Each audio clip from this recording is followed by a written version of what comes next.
Welcome to the League of Legends Champion Spotlight, featuring Jax, the Grandmaster at Arms. Jax is a melee fighter and duelist, adept at killing targets one at a time, while surviving attacks from surrounding enemies. Jax's passive is Relentless Assault. Every time Jax lands a basic attack, he gains bonus attack speed for a few seconds. This bonus stacks multiple times up to a cap. Leap Strike sends Jax lunging toward target minion, monster, champion, or ward, whether friend or foe. If the target is an enemy, Jax will also damage it. Max Leap Strike by level 13 for mobility and damage output, taking 1 point by level 3 for jungling, and a point at level 1 when laning. Empower causes Jax's next basic attack to deal bonus damage. This ability will reset Jax's attack timer, meaning you can use it as an almost free attack if you time it correctly. Additionally, if you activate Empower before using Leap Strike, it will deal damage on top of Leap Strike. For maximum damage output, max Empower by level 9, with your first point at level 2. Counter Strike buffs Jax for a few seconds, causing him to dodge every attack made against him for the duration. At the end of this duration, Jax stuns and damages all nearby enemies. Counter-Strike deals bonus damage based on how many attacks Jax dodged. Take just 1 point in Counter-Strike early and max it last. When jungling, grab it at level 1. Jax's ultimate is Grandmaster's Might. Passively, it grants bonus damage to every third consecutive attack Jax makes, though this counter resets if Jax waits too long between attacks. When activated, it grants Jax bonus attack damage and ability power for a few seconds. I play Jax as a jungler, starting with Counter-Strike and a Vampiric Scepter.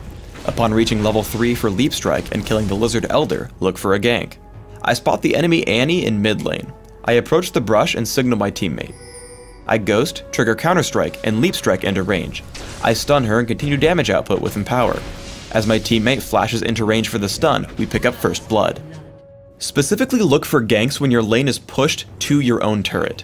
Note the enemy team directly on top of my team's bottom turret. Even though I'm on the other side of the map, this position represents free kills. As I head in, I activate Counter-Strike and walk toward the brush. Seeing Vayne juke back, I Leap Strike in and kill her with Empower. After, I look for my next target, choosing the one with the least health, Warwick. Though he flashes, I still pick up the kill with the Lizard buff. After Gangplank retreats, I head for the dragon. Using Wriggle's Lantern, I ward the most likely route my opponents will tank to gank me and take down the dragon.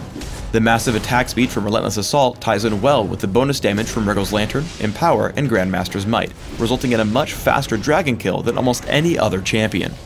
When fighting one-on-one, take special care to preserve both Leap Strike and Counter Strike, as they're your only tools for catching up to running opponents. As I gank Yorick on top lane, I head in with a basic attack and an immediate Empower, granting me 2 attacks almost instantaneously. Once he starts running, I trigger Counter-Strike for the stun. Yorick survives Leap Strike, so I close the gap with Ghost for another Empower and the passive trigger from Grandmaster's Might, picking up the kill. Remember that Leap Strike can be used on your own wards as an escape tool. As a teamfight erupts, both Warwick and Gangplank target me for their ultimates. While I'm certain to die normally, I drop a Sight Ward and leave Cannon Barrage with Leap Strike. As they're still chasing me, I activate Counter-Strike to mitigate some more damage. Since they just won't give up, I drop a second ward over the wall toward Baron Nashor, Leap Strike to it, and just barely escape with under 100 health. In teamfights, try not to go in first, as you're more useful as a damage source than an initiator. Warwick and Yorick jump our Annie, so I Leap Strike in and start pummeling them. After grabbing 2 kills, I move toward the most important target of the fight, Vayne. Between Leap Strike and Ghost, I keep up with her, forcing her to run as my team cleans up the rest of the fight. Despite Condemn, I take her down inside her base, forcing her teammates away and allowing my team to switch focus to the enemy nexus. When fighting over capture points in Dominion, focus on killing enemy defenders and let your teammates do the capturing. As we fight over the Boneyard, I activate Counter-Strike and immediately jump Lee Sin with Leap Strike and Empower, taking him down extremely quickly. Now 4 versus 1, I head for Leona. My aggression pushes her away while Karma starts to capture. Leona turns to interrupt Karma, but simply turns into an easy kill, giving us clean control over the point. Jax's ability set makes him one of the game's top duelists. I pick a fight with Tryndamere. I land 1 basic attack, then immediately trigger Empower to get a quick second hit. My third attack triggers Grandmaster's Might, and I activate Counter-Strike to mitigate his damage output, bringing Tryndamere to 1 health before I've lost any. He exhausts me and triggers his ultimate, so I run until Undying Rage times out. I land Leap Strike right as it ends, grabbing the kill and control over the refinery. For runes, I take flat attack damage marks, flat armor seals, attack speed glyphs, and flat attack damage quintessences. This setup is aimed at grabbing me fast jungle speed and great overall damage through my basic attacks and physical abilities.